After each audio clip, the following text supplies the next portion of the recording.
Nous, dans les cahiers de médiologie, nous avons fait il y a 20 ans un numéro spécial sur la scène terroriste. La scène terroriste. Le terrorisme comme scénographie. Et nous avons constaté que depuis 2 siècles, depuis l'attentat de la rue Saint-Nicèze contre le premier consul, il y a une escalade en parallèle des moyens explosifs et des moyens informatifs. Et aujourd'hui, où les moyens informatifs ont atteint une sorte de perfection extraordinaire, c'est l'occasion, je dirais, d'un terrorisme décuplé, renouvelé, redynamisé. Par qui? Par nous. C'est ce dont je parlais, c'est ce cercle vicieux qui fait que nous servons de porte-voix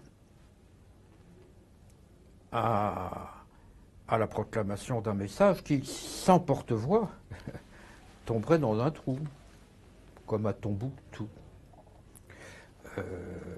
ou éventuellement comme dans une banlieue de Beyrouth. Nous offrons la caisse de résonance dont le terrorisme a besoin, puisque c'est uniquement cela qui l'intéresse. C'est déstabiliser, effrayer, être pris au sérieux et devenir en quelque sorte, s'il faut le dire, excusez-moi, l'ennemi principal. Enfin,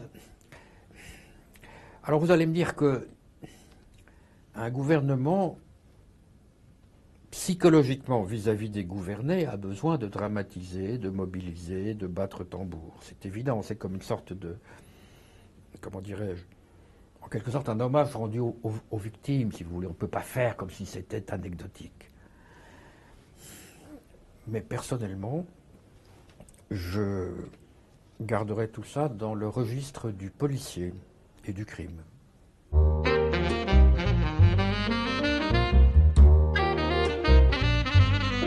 Sans doute, Daesh peut-il être vaincu, mais il se reproduira sous d'autres formes, sous d'autres appellations. Il les sèmera. Comme Al-Qaïda. Bref, on ne vainc pas une conception du monde à coups de missiles et de bombardements. La question doit être traitée politiquement. La question est à long terme. Elle exige beaucoup un certain stoïcisme de notre part, une certaine patience.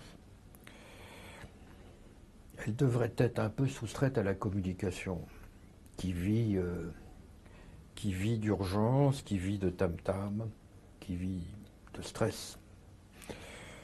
Il faut s'habituer à vivre avec cette potentialité d'irruption à tout moment.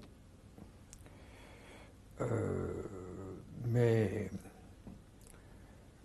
se lancer dans une guerre dont on ne sait absolument pas sur quoi elle peut se terminer, car le propre des guerres, les guerres c'est toujours plus facile de les commencer que de les finir, comme vous savez. Pour finir une guerre, il faut qu'il y ait un vaincu et un vainqueur, c'est-à-dire il faut que l'autre partie dise « je suis vaincu ».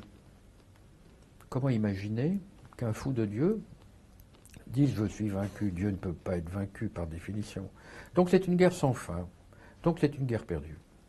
Donc déclarer cette guerre est une folie. Alors, si je disais ça à la télévision, je serais sans doute assigné à résidence. Mais je le dis devant vous, j'espère que je n'aurai pas de conséquences pénales.